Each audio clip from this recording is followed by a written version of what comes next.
65. 65. So if we can do 65 all cash, you're ready to go ahead and get rid of the property. Yes. All right. Trying to do with it, but me, man, I'm just ready to get rid of it.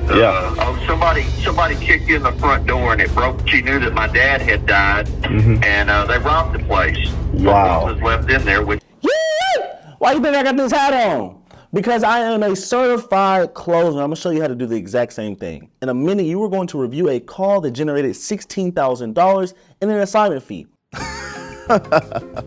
What a guy. Hey, if you're new to the channel, my name is Roy Gonzalez. Over the past 4 years, I've closed over $700,000 in assignment fees at the age of 22. Last month, my team did over $35,000 in profit, all from the comfort of my bedroom. I don't drive for dollars. I don't call Zillow listings, and I don't waste time with unmotivated sellers. Now, if I were you, I'd find a quiet room and grab a pen and piece of paper so you can take some notes, because this is actually a private training from my digital real estate blueprint, the absolute future of real estate marketing and sales. The same strategy I used to close this check, oh, and this one too. The same strategy Austin used to close $10,000 last month. Also how Noah was able to pick up a $20,000 deal, and how Sai was able to close on a $21,000 deal as well. Now, if for some reason you're struggling to get your first deal or close 2 to 3 deals every single month consistently, I want to give you access to this blueprint. I'm opening up 5 more one-on-one spots down in the link below. Now on this call, we're gonna break down your entire business and create a step-by-step game plan to take you over $100,000 every single year within your wholesale business. Trust me, it is easier than you think to make multiple 6 figures every single year within real estate. I've been doing it since I was 19, and I can tell you that because I did this for my clients right here, right here, right here, right here. And these are just the people I've worked with over the past few weeks. This video really isn't a sales pitch, but if you do need more in-depth help and one-on-one guidance, go ahead and hit the link down below. I'll talk to you soon. Till then, enjoy the video. Now, how did I come across this lead? With the same exact strategy that you're using today, the Big Bro Blueprint. All the way from finding the market, pulling the list, and reaching out to the seller. I used it step by step by step. All you gotta do is follow the blueprint and you can get the same results. And just like I show you, the property is gonna be located an hour away from Houston, Texas, in a small market that fit my criteria. Now, it fit my criteria, but I still had to test the market. So I pulled a prototype list. This is the same exact list that you guys pull in volume 1 of the Big Bro Blueprint. Now, of course, I do not personally make cold calls. This was gonna be a VA who got this lead. She got the lead and sent it to the same exact Podio that you guys have. All right, so she sent it to my Podio. I saw the lead and I went ahead and gave him a call. I want you guys to pay attention to how I structured the call. You guys are not going to be perfect. This comes with reps. I've been doing this for the past,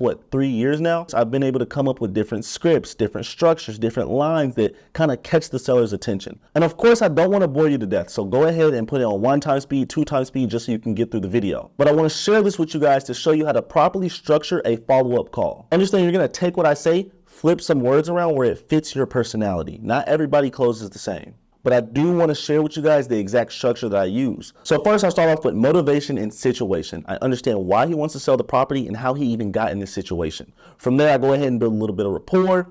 I talk about the condition of the property. Notice how I only talk about the condition of the property for maybe 2 to 3 minutes. Nothing too long. I got a good grasp of the property and I move on to the next question.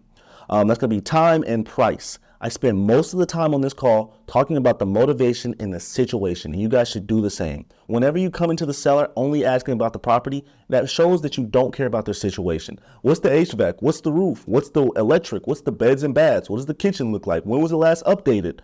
You sound like a salesman. Understand their situation. I want you to dig deep into their motivation. Dig deep into their situation. Build rapport off that. That alone will make you stand out from any competitor.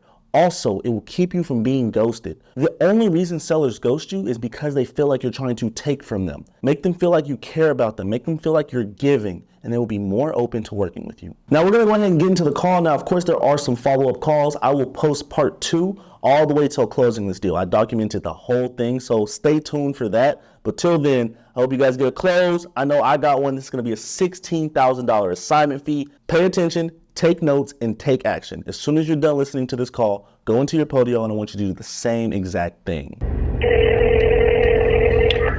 Hey, this Bill? Yes, sir. What's going on, Bill? This is Roy. I was giving you a quick call about that property over there on East Honeycutt, Baytown. I know this is kind of an interesting situation when it comes to the property owners. I believe you own the other half as well? Yes. kind of catch me up to speed. I know I had spoke with Patrice. She said she's interested in selling. Are you guys interested in selling as well? Yeah.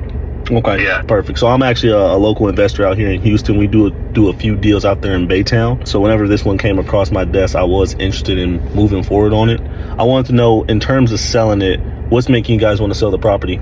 Well, basically, nobody's helping me on my end keep up with the taxes on it, but everybody over here wants to live in it. My sisters and nobody won't help pay for it, and so I tried to sell it 2 years ago when my dad died. B was having a condition fit, so we didn't get along there about it. And now the taxes are up, are getting up on it, and we just want to sell it before they come and take it. Yeah. Okay, gotcha. How much do you guys owe on the taxes right now? I think it's like 2,000. 2,000? Maybe 2,000, something like that. That's nothing too bad. Is there anyone living in the property right now? No, my sister was living there, but she no longer lives there. Okay, gotcha. And I know when it comes to split ownership, I always like to know, one, we got to make sure everybody's on the same page, but two, are you guys the only decision makers on this property, or do we have to deal with sister as well? No, it's just me and her. I am the executor of my dad's estate. Okay. Or I guess is that what it's called? Yeah. Yeah. Okay, gotcha. Now, in terms of the property, have you thought about just fixing it up and putting it on the market yourself? No, man. I don't have the money nor the time to do that, man. I work in the plants. And I just don't have the time to do that. I don't want to do that. Yeah. I don't want to. And so your goal is just, you want to go ahead and just get rid of it as fast as possible. Yeah, that's where I'm at with it. Perfect. Well, it seems like you're talking to the right guy. So what me and my company do, we do buy properties all cash. Have you ever worked with a cash investor? No, I talked to one whenever I was trying to sell it the first time. And I had talked to a guy with a phone a few times and back and forth, and he was ready to buy it over the phone, sight unseen. Yeah. 2 years ago for 65, and B just wasn't having it. So that's the only time I've ever dealt with anybody over it, or even tried to sell a house, man. I mean, yeah. To tell you the truth.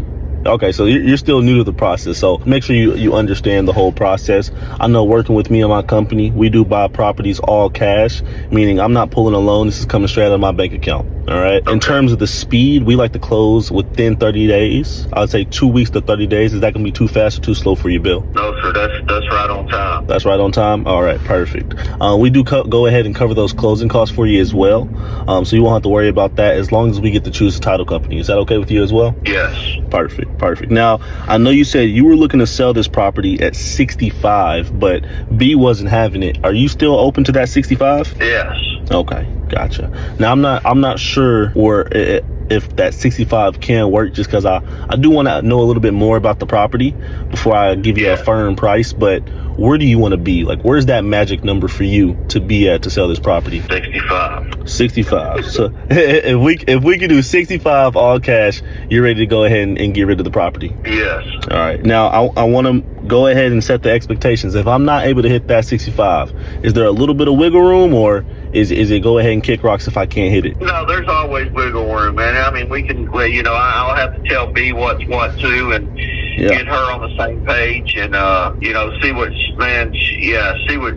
she's trying to do with it. But me, man, I'm just ready to get rid of it. I got you. And would you guys be splitting the money as well? Yeah, it'll be right down the middle. Right down the middle. Okay, gotcha. And I know you have a pretty interesting schedule. 4 a.m. to 6. You said you work in the plants? Yeah, I actually get off at 5, man. I drive to work and we start at 6. So I work 6 to 5. Wow. How long you been doing that? Now on this job, probably about 3 months now. 3 months now. Wow. That is that. And you live out here in Houston as well? No, I live in Baytown. I live about 5 blocks from my dad's house that's for sale. Okay, gotcha. All right. Well, I want to see if I can help you guys out. I guess in terms of the property, let's talk about it, right?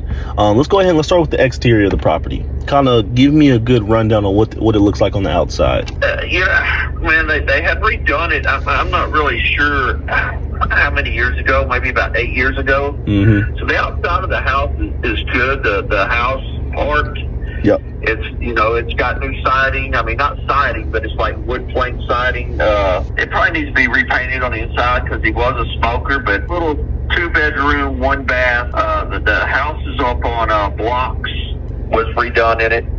It's got a brand new AC unit inside and out. Wow. The garage could use some attention. It don't have no garage door on it. Okay. I don't know why they took the garage door out or when they took it out. I'm not really sure. I don't know what they did with the garage. I don't know, because in the back corner of there's a hole, probably about, I don't know, an 8-inch hole. Mm-hmm. And I don't know how that hole got there. I don't know how the hole got there or why it's there. They actually messed up the living room flooring, the laminate come up, but it's got hardwood flooring on the underneath that. Man, it's just some minor details. It's an older house, but they did some work on it. I want to say 6 or 7 years ago. 6 or 7 years ago. All right.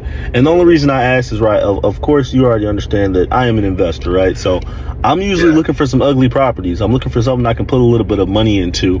Let's say I know I got to pay attention to that garage. Other than that garage, what are some other things that I should maybe take a look at in order to fix up? Man, it's got a nice porch built on the front of it. They built a really nice porch. Okay. The porch needs to be painted. It's still wood. Maybe it's got a wheelchair ramp. Maybe take that off, put the stairs back on it. It's got a nice sized backyard. It just needs some TLC. Oh, somebody kicked in the front door and it broke the the little frame on the front door. That's it on that. Bill, what's the story on that one? Man, I'm going to tell you the honest to God truth about that. My little sister's daughter and her little friends that was living down the road kicked in the door, and she knew that my dad had died, and they robbed the place. Wow. Was left in there, which wasn't much of anything, but that's what they did. I'm so sorry to hear that. Yeah, let's go ahead and let's get this property off you guys' hands. So far, I've just been taking notes. I want to just go ahead and drive by the property real quick. In terms of access to the property, how can I get inside? Do I kick down the door again? There's 3 weeks now that she needs to get over and clean it, and she hasn't, man. She hasn't done it. And she wouldn't have to. I think the only thing that I would recommend is, if we do move forward on closing on the property, get everything that you want out of the property. All the junk, leave it behind. Me and my guys will take care of that. Wow. All right. Yeah, that's okay. Owe anything besides those taxes of $2,000? Do we owe anything else on this property? Okay. Not that I know of. I want to see if I can get in there. Would you want me to just unscrew the wood, walk inside, or would you want to do it? Well, it's got a deadbolt on it. Would you be able to meet my photographer or meet me there anytime this week? I know you're working. Maybe Friday. Can we do it Friday? Friday, what time? Man, I'm usually off on Fridays. Okay. Let me, I don't know if I'll be available Friday, but probably my GC will take a look at the property for me. So once he goes in there, he'll know what the repairs will be needed in order to move forward with the property. But I want to go ahead and say we're very interested in the property. I know if you guys are looking to sell, we're looking to buy, so we could probably get this knocked out hopefully before March or early March. Does that sound good? Yeah, definitely. Perfect. Let's take care of this property. I'm going to go ahead and get on the phone with B. Before I let you go, do you have any questions for me? No, I'm good, man. Perfect. Let's go ahead. Let's stay in contact. Friday, what time will work best for you? Whatever's good for y'all, let me know. Okay. I'll get in contact with my GC and see what time works best for him. Once I get that time, I'll shoot you a text, all right? All right, thank you, sir. Perfect. And if you have any questions, I know you're kind of new to the selling the house process. If you have any questions for me, go ahead, give me a call, shoot me a text. I'll be able to help you out, all right? Okay. All right. I appreciate your time, Bill. You have a wonderful night. You too, man. Thanks. All right, bye-bye.